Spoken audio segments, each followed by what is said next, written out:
உதயம் சவுத் நேர்கள் அனைவருக்கும் வணக்கம். இன்று நம்மோடு நேர்காணலில் பேசுவதற்காக மருத்துவர் காந்தராஜ் அவர்கள் இணைந்திருக்கிறார். வாருங்கள் அவரோடு பேசுவோம். சார் வணக்கம். சார், துணை முதல்வர் உதயநிதி ஸ்டாலின் அவர்களுக்கும் பாஜக தலைவர் அண்ணாமலைக்கும் ஒரு மோதல் போய்கிட்டு இருக்கிறது நம்ம எல்லாமே பார்த்துட்டு இருக்கோம். அதுல வந்து அண்ணாமலை உதயநிதி ஸ்டாலின் அவர்களை ரொம்ப ஒருமையில பேசுனதாகவும் பார்க்க முடியுது. உதயநிதி அவர்களும் ஒரு ஒரு வார்த்தை போர் மாதிரி போய்கிட்டு இருக்குது ரெண்டு பேருக்கும். எப்படி பாக்குறீங்க இந்த விஷயத்த? நான் உதயநிதி மேலதான் எனக்கு கோபம்.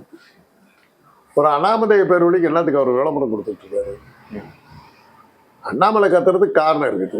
ஏன்னா தமிழக பாஜக தலைமையை மாற்ற போறதா அது தகவல் இப்போ வந்துகிட்டே இருக்குது. அவருக்கு எதிர்ப்பாக ஏறத்தாழ இன்னும் ஒரு மாசத்துல ஒரு கதையை கந்தலாக்கிடுவாங்கிற மாதிரிலாம் பேச்சு அடிப்படுது. பொழப்புக்கு என்ன பண்ணுவாரு? அந்த பயத்துல கத்துறாரு. என்ன பண்றதுன்னு தெரியாம அதுக்காக என்னென்னமோ பேசுறாரு. என்ன பண்ண முடியும் சார்? ஒருவேளை இப்போ தலைவர் பதவி மாத்திட்டாங்கன்னா அவர் ஐபிஎஸ் ராஜினாமா பண்ணிட்டு தான் இதுல இருக்கு. ஆமா, அதெல்லாம் ராஜினாமா பண்ணிட்டு வந்திருக்காரு. அப்ப அதெல்லாம் தான் செல்வாக்கு போயிடுங்கிற பயத்துல தானே அவருடைய வாழ்க்கை இருக்குது. அதுக்காக கத்துறாரு. அது உதயநிதி கேட்கிற கேள்விக்கு பதில் சொல்ல முடியல. அதுக்காக அவர் செங்கலை எடுத்துருவேன்னாரு. ஆனா அவரு உதயநிதி தப்பா புரிஞ்சுக்கிட்டார். அறிவாலயத்தினுடைய செங்கலை நான் உருவேன்னு சொன்னதுக்கு அவர் என்ன சொன்னார்னா, அந்த பழைய செங்கல்லாம் எடுத்துட்டு புது செங்கல் போட்டு கொடுக்குறேன், அந்த கான்ட்ராக்டர் கொடுங்கன்னு அவர் கேட்டிருக்காரு. அதை புரிஞ்சிக்காம உதயநிதி வந்து பாருன்னு மிரட்டிவிட்டார். அவர் பாவம், எனக்கு பொழப்பு நடக்கலை.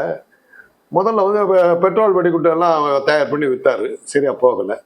அதுக்கப்புறம் அடிச்சாலும் வலிக்காத மாதிரி ஒரு சவுக்கு ஒன்று பண்ணார். பஞ்சிலேயே செஞ்ச சவுக்கு, அதை டெமான்ஸ்ட்ரேட் பண்ணி காட்டார். தனக்கே அடிச்சுக்கிட்டு பாருங்க, வலிக்கவே இல்லை. அந்த மாதிரி ஒரு சவுக்கு செய்யுது. அது வியாபாரம் ஆகலை. இப்போ என்ன சொல்றாருன்னா, பழைய செங்கல் எடுத்து நான் புது செங்கல் போட்டு கொடுக்குறேன், ஒரு கான்ட்ராக்ட் எடுத்துருக்கு, எனக்கு அறிவாலயம் கூட கட்டணம் பழசாதவே நீங்கள் ரிப்பேர் பண்ணுறதா இருந்தால் எனக்கு அந்த கான்ட்ராக்டை கொடுங்கங்கிறாரு. அதை புரிஞ்சிக்காம தோட்டு பாருன்னு சொன்னா என்ன அர்த்தம்? அவர் கேட்குறாரு, ஒரு கான்ட்ராக்டுக்கு படி வேலை கொடுங்கன்னு கேட்குறாரு. டெண்டரை கருணையோட கன்சிடர் பண்ண அறிவாலய நிர்வாகிகளுக்காக யோசிக்கணும்.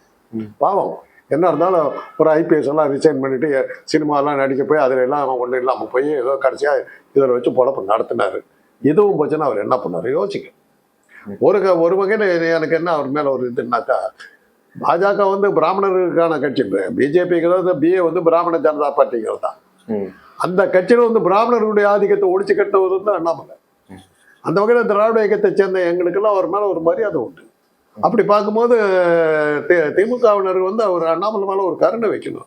அது அறிவாலயத்துக்கு ரிப்பேர் ஏதாவது நடக்குதா இருந்தால் அவர் கான்ட்ராக்ட் வச்சிருக்கேன்னு அவர் சொல்லியிருக்காரு. அதை கன்சிடர் பண்ணி அவருக்கு கான்ட்ராக்ட் கொடுத்தா நல்லாயிருக்கும். நானே ரெக்கமெண்ட் பண்ணுறேன். நல்லா இல்லைன்னு அமைச்சிருக்கேன் விட்டுங்க. அவர் தான் சொல்கிறார், ஓப்பனாகவே சொல்கிறாரு, ஒவ்வொரு செங்கலாக எடுத்து நான் இது பண்ணுவேன், கடைசி செங்கலோடு நான் எடுப்பேன் அப்படிங்கிறார். அந்த அளவுக்கு தொழில் சுத்தமாக இருக்குது அவர்கிட்ட. ஏன் கொடுக்கக்கூடாது? இதை கன்சிடர் பண்ணு. ஒன்றிய அமைச்சர் தர்மேந்திர பிரதான் திட்டவட்டமா மறுத்து இருந்திருக்கிறாரு. அதன் அடிப்படையில் தான் இந்த சண்டை அப்படிங்கிறது நடந்திருக்குது. அதாவது இந்த கல்வி திட்டம், தமிழ்நாடு பாடநூல் திட்டத்துக்கு நிதி ஒதுக்காதது, அந்த அந்த வரியை கொடுக்காததுனாலதான் இவ்வளவு பிரச்சனையும் நடந்துட்டு இருக்குது. மும்மொழி கொள்கையை ஏற்காவிட்டில் உங்களுக்கு வரிப்பணம் தரவே மாட்டோம் அப்படின்னு ஆணவ போக்கா சொல்லியிருக்காரு. அதை எப்படி பாக்குறீங்க? 26ஆம் வருஷம் எலெக்ஷன் வர்றதுக்குள்ளார பல பிரச்சனைகளை அவங்க உருவாக்குவாங்க. எதிர்பார்த்தது தானே. ஒரு மத கலவரத்துக்கு போனாங்க, திருப்பரங்குன்றத்தில் பார்த்தாங்க, பருப்பு வேகலை, அடிபட்டு போச்சு. இப்போ இதுக்கு வந்திருக்காங்க, மும்மொழி கொள்கைன்னு சொல்லி இந்த போராட்டத்தை ஒன்று உருவாக்கி அதன் மூலமாக மக்கள் திமுக வெறுத்தாங்க, அதனால தான் நாங்கள் ஜெயிச்சோம் அப்படிங்கிறதுக்கு ஒரு தன்னுடைய வெற்றிக்கு நியாயத்தை கற்பிக்க போகிறாங்க. ஏன்னா ஏற்கனவே எலெக்ஷன் கமிஷன் போட்ட விதம் தான் நமக்கு நல்லாவே தெரியும். நாளைக்கு கேஸ் வருது முந்தின நிலை போடுறாங்க. எலெக்ஷன் கமிஷன் மாதிரி நான் கதை கண்டோம். ஆக அந்த வாக்கேந்திரத்தின் மூலமாக வெற்றி அடைந்த வெற்றிக்கு நியாயம் கற்பிக்க இவ்வளவு காரணங்களை அவங்க தேடுறாங்க. அதுக்கு தான் இழுக்கிறாங்க, ஒம்புக்கு இழுக்கிறாங்க. ஒரு மொழிப்போர் ஒன்று நடக்கும், அதனால பல உயிர்களை பலி கொடுக்கலாம், அதை வச்சு நம்ம வந்துடலாங்கிறத இப்போ அவங்களுடைய எண்ணம். இதுல இது திருப்பரங்குன்றம் ஃபெயிலியர் அடிச்சு இது ஃபெயிலியர் அடிச்சு அடுத்தது வருவாங்க. அதனால எதிர்பார்க்கணும். இந்த 10 மாதத்துக்குள்ள பல போராட்டங்களை பல கலவரங்களை நம்ம எதிர்பார்க்கணும்.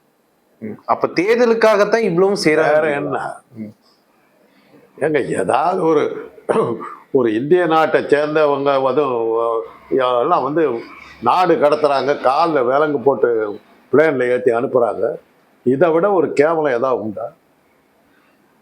அதை அப்படி அனுப்புற ஆளுகிட்ட அனுப்பி அந்த பிளேன்ல இந்த பக்கம் அனுப்பிட்டு இருக்கான். அந்த அந்த ஜனாதிபதி கூட உட்காந்து காப்பி சாப்பிட்டுக்கிட்டு இருக்காரு அந்த நாட்டினுடைய பிரதம மந்திரி. எங்க போய் சொல்றது, எங்க போய் சொல்றது? உட்கார வச்சுக்கிட்டு உங்களுக்கு அதானிக்கு என்ன கனெக்ஷன் சொல்லி ஒரு பத்திரிகையாளர் கேட்குறாரு, கேவலப்படுத்துறாங்க. இட்ஸ் a personal issueன்றாரு. பர்சனல் விஷயம். அதுக்கு அவரு ஒரு ட்ரம்ப் உனக்கு பதிலாக நானே பதில் சொல்றேங்கிறாரு. இதே வேற ஒரு தலைவராக இருந்திருந்தாக்க இந்த அச்சு ஊடகங்கள் என்ன பண்ணி இருப்பாங்க அந்த 3%காரர்? வாயை திறக்க முடியலையே. இல்ல அது அது தாண்டி இட்ஸ் a personal issueங்கிறாரு அவரு மோடி அவர்கள். அதான் நான் எல்லாரும் தானே சொல்றாங்க. அதானிங்கிறத உங்க பர்சனல் ஆகி போச்சு. அவர்கிட்ட தான் நான் கவர்மெண்ட்டே கொடுத்துருக்கேன். கவர்மெண்ட் இந்திய அரசாங்கமே பர்சனல் ஆகி போச்சு. இல்லை அதானுடைய பர்சனல் விஷயம் எல்லாம் ஆகி போச்சு. ஓகே.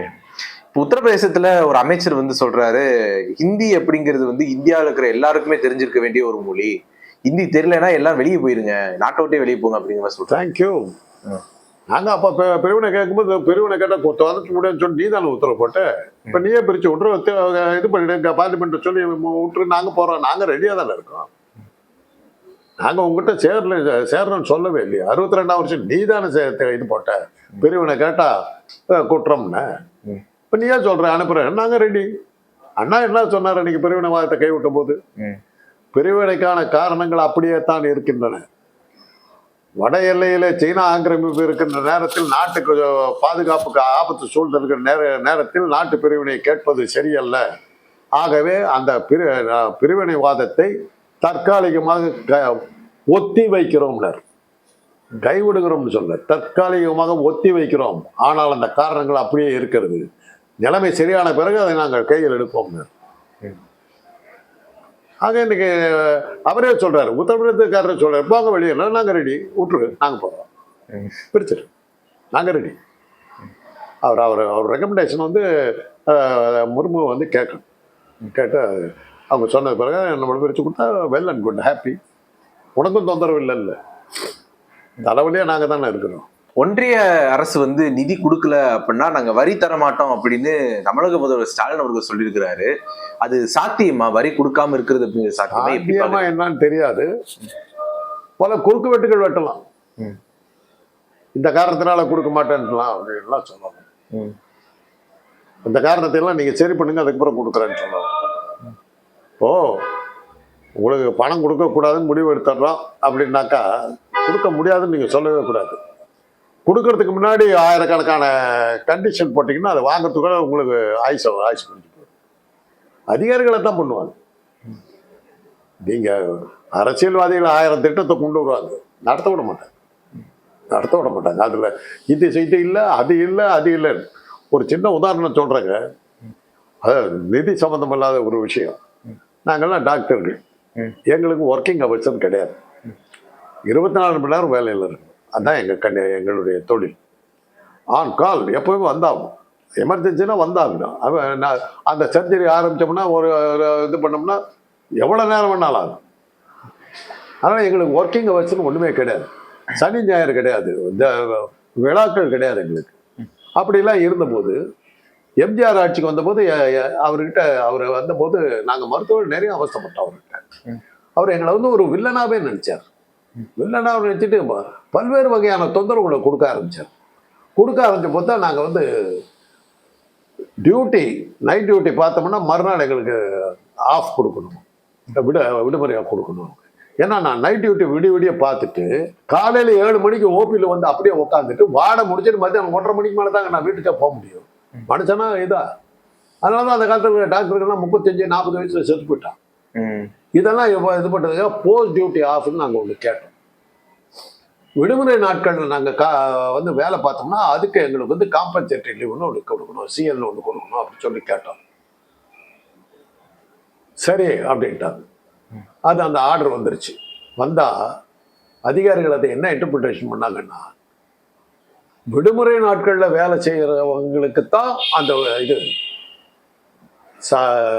விடுமுறை கொடுக்க முடியும். இன்னைக்கு சண்டே நான் இன்னைக்கு வேலைக்கு வரேன்னா இன்னைக்கு வந்ததுக்காக நான் இன்னொரு நாள் லீவ் எடுத்துக்கலாம். விடுமுறை நாளாக இருக்கிறவனுக்கு தான் அந்த இதுன்னு சொல்லிட்டு டாக்டர்களுக்கு தான் விடுமுறையே கிடையாது. உங்களுக்கு எப்படி காம்பன்சேட்டரி லீவ் கொடுக்க முடியும்? எங்கள் மாதிரி கிளரிக்கல் ஸ்டாஃபு அஃபிஷியல்ஸ் தான் நாங்கள் சண்டேல வந்து எங்களுக்கு லீவு. அன்னைக்கு வேலைக்கு வந்தோம்னா எங்களுக்கு தான் அந்த லீவுன்னா ஒன்றும் பண்ணல. ரைட். இன்னையிலேருந்து கவர்மெண்ட் ஹாஸ்பிட்டலில் டாக்டர்ஸ் வேலைக்கு வரல, ஸ்ட்ரைக் அப்படின்ட்டு.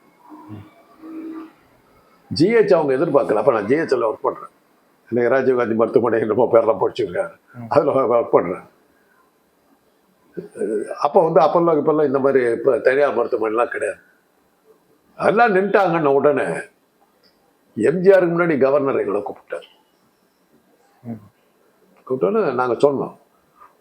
அடுத்த அரை மணி நேரத்தில் ஆர்டர் இதாச்சு. இந்த அளவுக்கு அவங்க பண்ணுவாங்க. அதுக்கு ஒரு இவங்களுக்கான தேவைப்பட்ட மாதிரியான ஒரு வியாக்கியானத்தை கொடுத்து அதை சரி நடக்க விடாமல் என்ன உண்டோ அதையெல்லாம் சேர்த்து பார்ப்பாங்க. அதுதான் அதிகாரம் இருக்கு. அதை தாண்டி தான் நீங்கள் வந்து ஜனநாயகத்தை நிறுத்தணும். அது எந்த திட்டங்கள் நீங்கள் இப்போ வந்து மும்மொழி இது அவங்க பணம் கொடுக்க முடியாது, வரியை கொடுக்க முடியாதுன்னு இவர் சொல்றாரு இல்லையா, அதுக்கான ஏற்பாடுகளை செய்யணும்னாக்க அதிகாரி செஞ்சு கொடுத்துருவாங்க. இந்த காரணத்தினால இந்த பணத்தை வந்து இப்போ தான் கொடுக்க முடியும், இதை நீங்கள் கிளியரிஃபை பண்ணாதான் இதை நான் அனுப்புவேன்னு சொல்லி பல ரூல்ஸை போட்டிங்கன்னா முடிஞ்சு போச்சு. ஒரு ஃபைலை வந்து இப்போதைக்கு அதை பார்க்கவே வேணான்னு முடிவு எடுத்தாக்க என்ன கட்டுருவாங்கன்னா, send it to translation department இருக்குவாங்க. ஃபைல் இங்கிலீஷில் இருக்குதுன்னு வச்சுங்க, அதை டிரான்ஸ்லேட் பண்ணி கொடுங்கன்னு சொல்லி டிரான்ஸ்லேஷன் டிபார்ட்மெண்ட்டுக்கு அனுப்பிச்சிட்டாக்கா அந்த ஃபைல் கதை முடிஞ்சுது. அப்போ என்னைக்கு டிரான்ஸ்லேட் பண்ணி என்னைக்கு அனுப்புறது, அது என்னைக்கு வர்றது, அதுக்கு அடுத்து அப்படி ஒரு பெரிய கிரைம் இதெல்லாம் நடக்குதுன்னு வச்சுங்க, பிரச்சனையே வேணாம், சிபிசிஐட கொடுங்கள். அதுக்கப்புறம் நீங்கள் கவலையே பட வேணாம், 3-4 ஜென்மம் ஆகும். இன்னைக்கு வரணும் வரலாற்றில் சிபிசிஐடி கிட்ட போய் ஒரு கேஸ் முடிஞ்சு தண்டனை வாங்கி கொடுத்தாங்கிற வரலாறே கிடையாது. நம்ம ஊரில் இப்போ எடுத்துக்கிட்டிங்கன்னா நம்ம சொல்லலாம், சாத்தாங்குளம், இது பொள்ளாச்சி பாலியல் வழக்கு எல்லாம் என்னாச்சு, சிபிசிஐடி கொடுத்தாச்சு, முடிஞ்சு போச்சு. தியேண்டு அவ்வளோதான். சிபிசிஐடி கேட்குறாங்கன்னா சரி கதையை கந்தல் பண்ணிட்டாங்கன்னா ஓகே. இதெல்லாம் வந்து ஆனால் சாத்தியக்கூறு இருக்கா நீங்கள் கேட்டீங்களா, வழி கொடுக்காம இருக்கிறது கிரியேட் பண்ணி கொடுன்னா கொடுத்துருவாங்க. அப்படின்னு பெரிய பிரச்சனை. சார் உங்களோட நேரத்தை ஒதுக்கி எங்களோட கருத்தில் பந்தமைக்கு நன்றி சார்.